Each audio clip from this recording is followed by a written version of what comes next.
నమస్కారం. ఇప్పుడు అర్ధాలంకారాల్లో ఒకటైనటువంటి భావికాలంకారం ఎలా ఉంటుందో చూద్దాం. ముందుగా దాని లక్షణాన్ని పరిశీలిద్దాం. ముందుగా నిర్వచనం చూడండి. భావికం భూతభావ్యర్థ సాక్షాత్కారస్య వర్ణనం. భావికం భూతభావ్యర్థ సాక్షాత్కారస్య వర్ణనం. భూత జరిగిపోయినటువంటి, భావ్యర్థ జరగబోయేటువంటి విషయం యొక్క సాక్షాత్కారస్య వర్ణనం, ప్రస్తుతం జరుగుతున్నట్టుగా ఎక్కడైతే వర్ణింపడుతుందో దాన్ని భావికాలంకారం అంటారు. అంటే ఎప్పుడో జరిగింది కానీ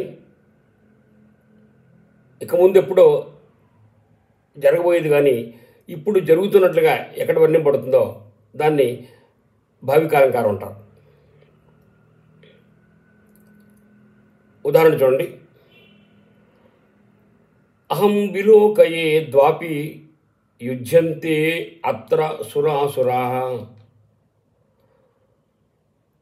అహం విలోకయే, నేను చూస్తున్నాను, ప్రత్యక్షంగా చూస్తున్నాను. సురాసురా, దేవదానవులు, ద్వాపి ఇద్దరు, అత్ర ఇక్కడ యుజ్యంతే యుద్ధం చేసుకుంటున్నారు అన్నాడు. అహం విలోకయే, నేను చూస్తున్నాను. ఏమిటి? సురాసురాహ, దేవదానవులు, ద్వాపి ఇద్దరు, అత్ర ఇక్కడ యుజ్యంతే యుద్ధం చేసుకుంటున్నారు. దేవదానవులు ఇద్దరు ఇక్కడ భయంకరంగా యుద్ధం చేసుకున్నారు, నేను కళ్ళకట్టుడు చూస్తున్నాను అని వర్ణించాడు. దేవదానవ సంగ్రామం జరిగి చాలా యుగాలైంది, కానీ ఇప్పుడు జరిగినటువంటి ఆ సంఘటనని ఇప్పుడు జరుగుతున్నట్లుగా ఇందులో వర్ణించాడు కాబట్టి ఇది భావికాలంకారం. సాధారణంగా చారిత్రక కావ్యాలు రచించేటువంటి కవులు ఈ భావికాలంకారాన్ని ఉపయోగిస్తారు. ఉదాహరణకి తైమూర్ అనేటువంటి నియంత ఢిల్లీలో ప్రవేశించి ఢిల్లీ నగర వీధులని రక్తసిక్తం చేశాడు, జనాన్ని ఊచకోత కోశాడు, ఇళ్ళన్నీ తగలబెట్టాడు. ఆ విషయాన్ని వర్ణిస్తూ తైమూర్ ఎలా వచ్చాడో చూడండి, జనాలు ఎలా చంపుతున్నాడో చూడండి, గృహాలు ఎలా తగలబడుతున్నాయో చూడండి, ప్రజల యొక్క ఆహాకారాలు వినండి అని వర్ణించినప్పుడు ఎప్పుడో జరిగిన సంఘటన ఇప్పుడు జరుగుతున్నట్టుగా మనం భావిస్తాం. అది చూసేటువంటి వాళ్ళు, వినేటువంటి వాళ్ళు ఇప్పుడు జరుగుతున్నట్టుగా భావిస్తారు. వాళ్ళ రక్తం ఉడికిపోతూ ఉంటుంది. ఈ విధంగా ఎప్పుడో జరిగినటువంటి సంఘటనని ఇప్పుడు జరుగుతున్నట్లుగా వర్ణిస్తే అది భావికాలంకారం అంటారు. అలాగే జరగబోయేటువంటి సంఘటన కూడా ఇప్పుడు జరుగుతున్నట్టుగా వర్ణిస్తే దాన్ని కూడా భావికాలంకారం అంటారు.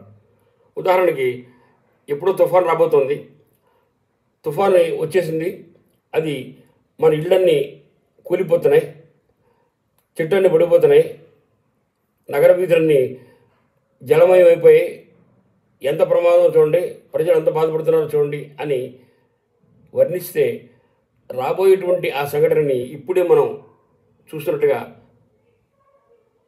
భావించి మనం అనుభూతిని పొందుతాం కాబట్టి దీన్ని కూడా భావికాలంకారం అంటారు. మొత్తం మీద భావికాలంకారం అంటే జరిగిపోయిన సంఘటన కానీ జరగబోయే సంఘటన కానీ ఇప్పుడు జరుగుతున్నట్లుగా వర్ణించడాన్ని భావికాలంకారం అంటారు.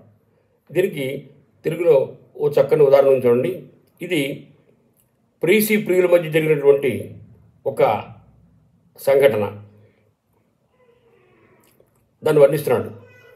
పడతి పొలయల్క నీవు నా పజ్జ చేరకున్నను నేను బతిమాలుకున్న రీతి ఈవు దయబూనిన రీతియు ఇప్పటికిని కనులకు కట్టుచుండు నిక్కమిది సుమ్ము. ఓ యువతి, నువ్వు ప్రణయ కలహంతో, పొలయలుక అంటే ప్రణయ కలహం, నేను బతిమాలన నా దగ్గరికి రాకపోవడం, ఆ తర్వాత బతిమాలగా నువ్వు నా పద్ద చేరడం, ఇవన్నీ ఇప్పటికీ కళ్ళ కట్టినట్టుగా నాకు కనిపిస్తున్నాయి అని ఎక్కడైతే వర్ణింపడుతుందో దీన్ని భావిక అలంకారం అంటారు. నమస్కారం.